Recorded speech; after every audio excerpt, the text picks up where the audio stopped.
The Last Glass, a climate fiction novella. The sun choked the sky in a colorless haze over Eldora. Dry winds swept across the cracked earth, carrying dust into the hollow windows of homes abandoned to thirst. The water was gone, not because the heavens had closed, but because men in clean suits and polished shoes had found it, bought it, and fed it to machines. Jonas Delgado sat on the edge of his collapsed well, sweat streaking the dirt on his face. His glass, the last one he had drawn from his home pump 3 days earlier, was nearly empty. He stared at it like a man sizing up a cliff. Across the horizon, the towers of the Ardent Data Complex hummed and blinked. Jonas narrowed his eyes. His voice was dry when he finally spoke. "They drink while we die." A soft, uneven footstep broke the silence. It was Walid, his neighbor, carrying a satchel over his shoulder and a crude map folded under his arm. "You're still here?" Walid said, wiping his brow. Jonas didn't look at him. "Not much place to go. They've drained the South Reservoir. The kids are walking north with my wife. I told them I'd find you." Jonas rubbed his thumb across the rim of the glass. "Did you hear what they're building now? Cooling towers. For more servers. They're drilling straight into the earth and pulling it out faster than the sky can put it back." Walid dropped beside him, breath heavy.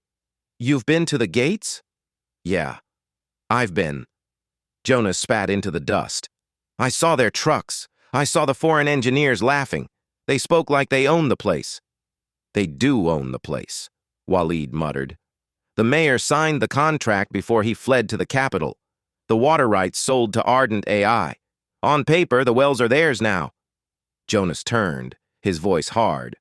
"On paper? My father dug this well with his own hands. Does a paper in some air-conditioned office now say it's not mine?" Walid looked away. "They don't care." Jonas gripped his glass and stood. His boots crunched against the brittle soil. "I want to hear them say it. I want to look at their faces and hear them tell me that they're drinking my water." Walid hesitated. "You can't just walk in there. There are guards." "I can. They'll shoot you. Let them try." Jonas set off toward the black fence that caged the Ardent facility, his pace steady, his rage boiling under the sun. The gates buzzed with traffic, armored trucks, corporate sedans, private security. Jonas walked straight up to the main checkpoint, his sun-bleached shirt hanging loose on his bony frame.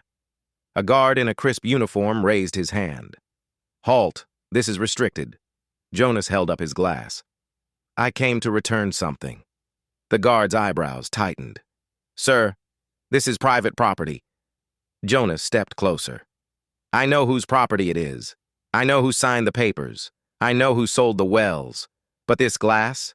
This came from my home, from the ground I lived on, and I've come to give it back."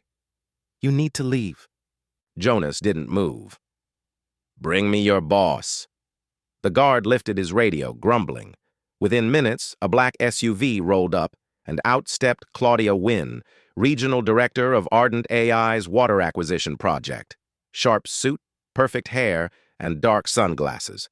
Jonas had seen her on the posters promising economic growth. She smiled, tight and corporate. "Mr. Delgado, is it? You know my name?" "We do our research." She glanced at his glass. "You've come a long way to make a point." Jonas clenched his jaw. "I came to return what you stole."